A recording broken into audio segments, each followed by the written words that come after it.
E se eu te dissesse que no centro do universo existe um trono, e na mão direita daquele que nele está assentado repousa um livro completamente selado, um livro trancado com 7 selos que guardam verdades que nenhuma criatura jamais ousou desvendar? Nem os anjos mais poderosos, nem os profetas mais sábios, nem qualquer ser no céu, na terra ou debaixo da terra teve força ou dignidade para sequer tocá-lo. E diante disso, um anjo poderoso ergue a voz e lança uma pergunta que atravessa os céus como um trovão: quem é digno de abrir o livro e romper seus selos? Mas o que vem em seguida não é resposta, é silêncio.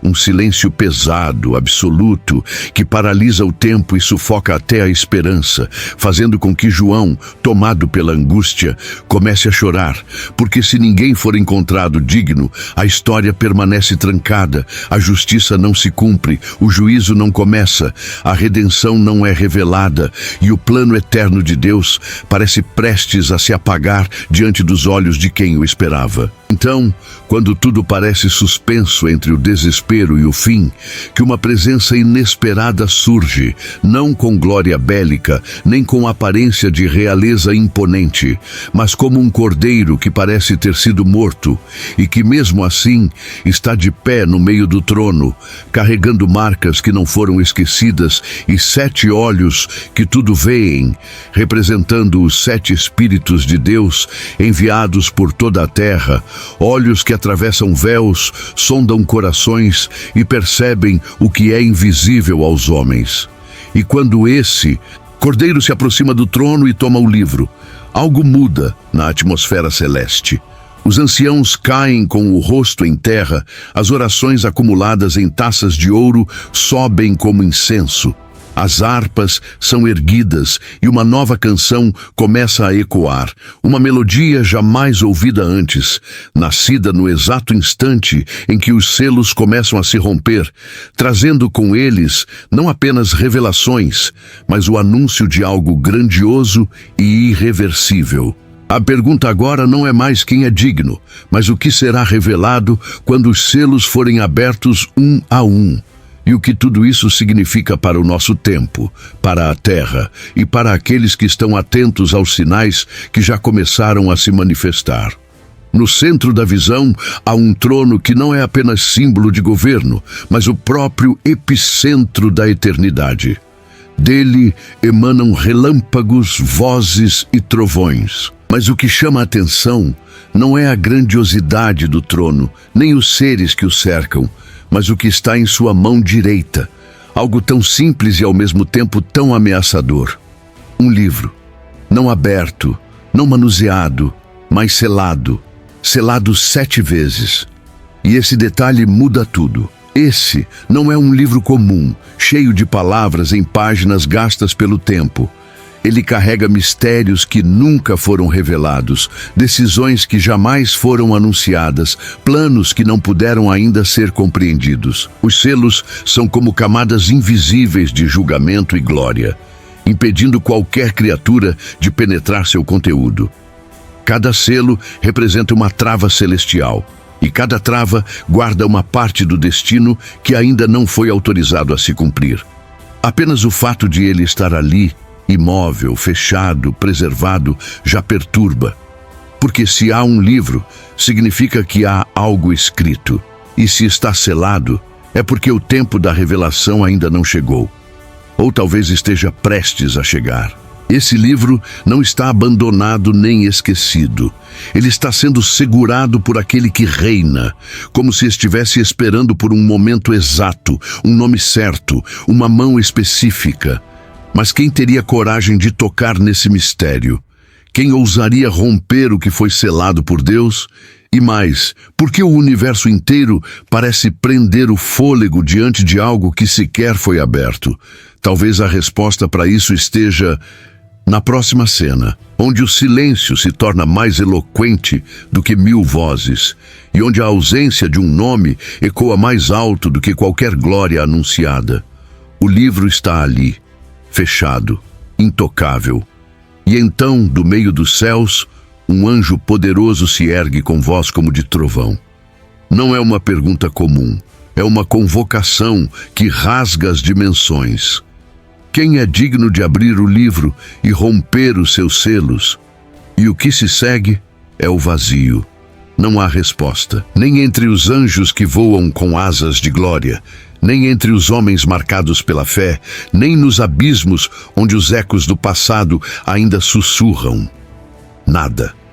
O universo inteiro, com sua grandeza incontável, se torna uma câmara muda, paralisada por uma ausência insuportável.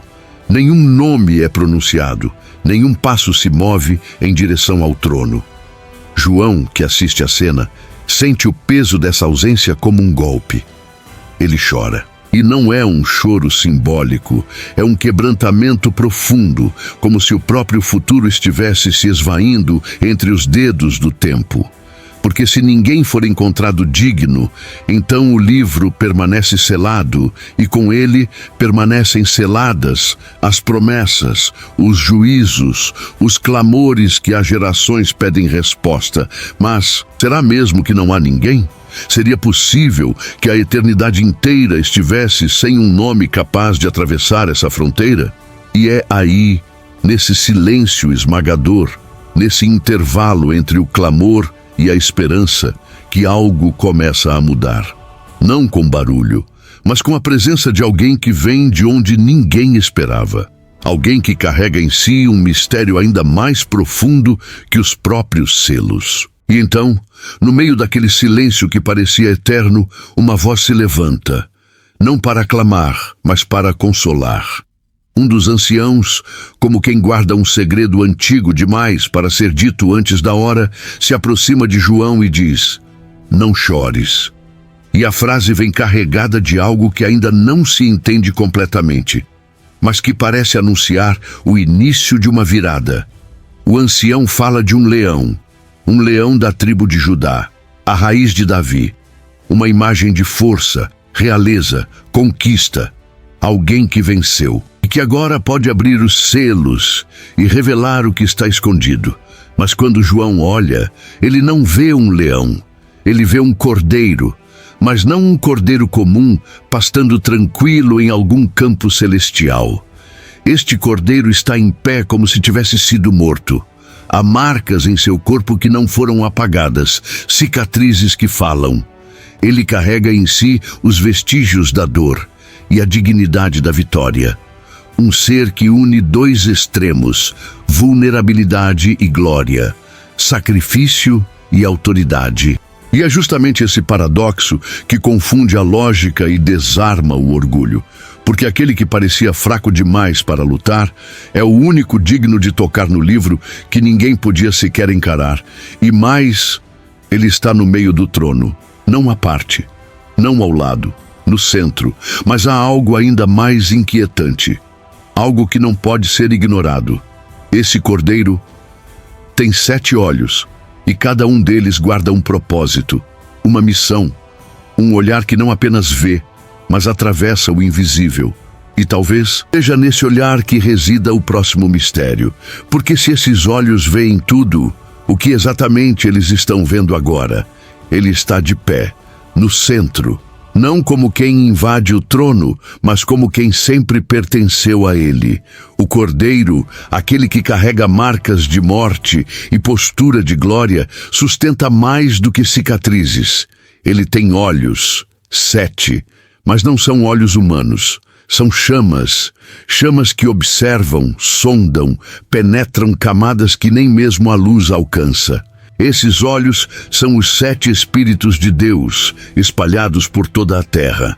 Não são apenas mensageiros, são percepções puras, consciências em movimento. Eles veem o que está oculto sob a superfície do mundo, o que é dito em segredo, o que é sentido e jamais confessado. Eles percorrem cidades, desertos, tronos e ruínas sem serem percebidos, mas sempre presentes. E se esses olhos estão atentos a tudo, então nada escapa. Nenhum gesto, nenhum plano, nenhuma oração, nenhum engano. Eles revelam o que ainda não foi revelado, captam o que o tempo tenta apagar, iluminam o que as trevas insistem em esconder. É nesse instante, diante do trono, com todos os olhos voltados para ele, que o Cordeiro se move. Ele toma o livro. Nenhum ser se atreve a impedir.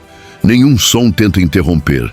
O gesto é simples, mas carrega um peso que faz o céu inclinar-se em reverência. Porque agora, algo que estava apenas aguardando, começa. Os anciãos se lançam ao chão.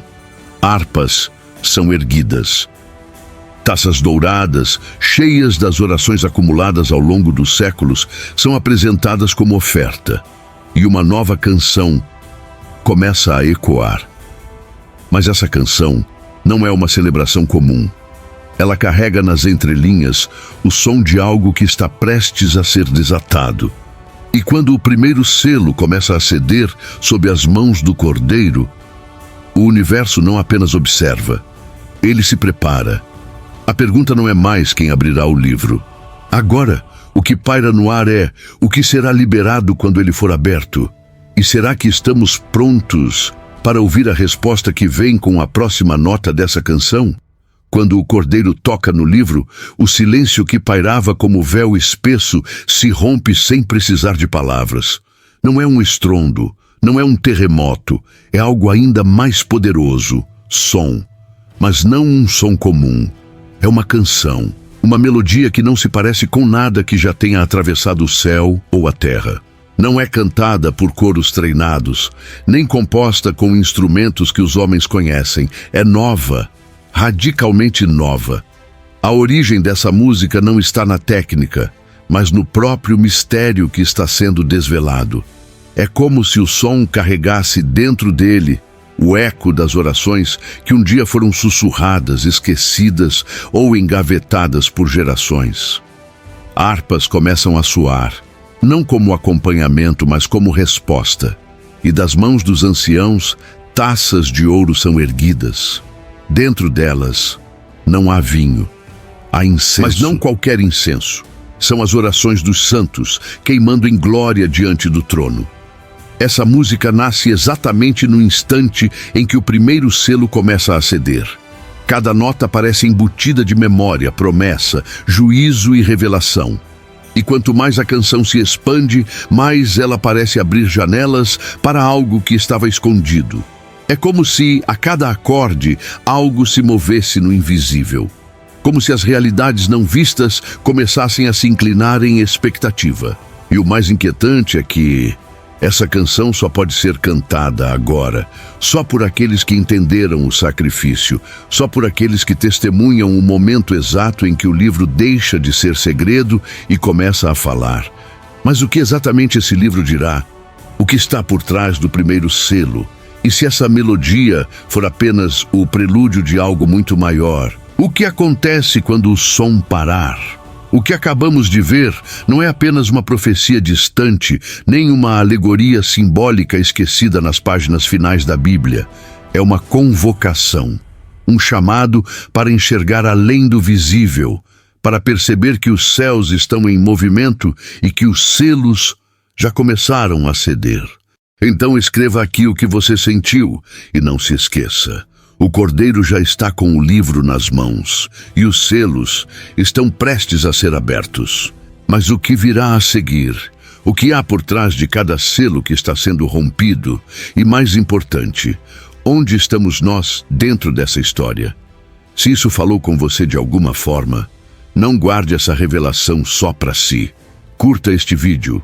Compartilhe com quem precisa despertar espiritualmente e comente aqui embaixo o que mais te tocou nesta visão. Seu engajamento não é só importante, ele é parte da mensagem. Porque quando você interage, o algoritmo entrega. Mas acima disso, a palavra se espalha.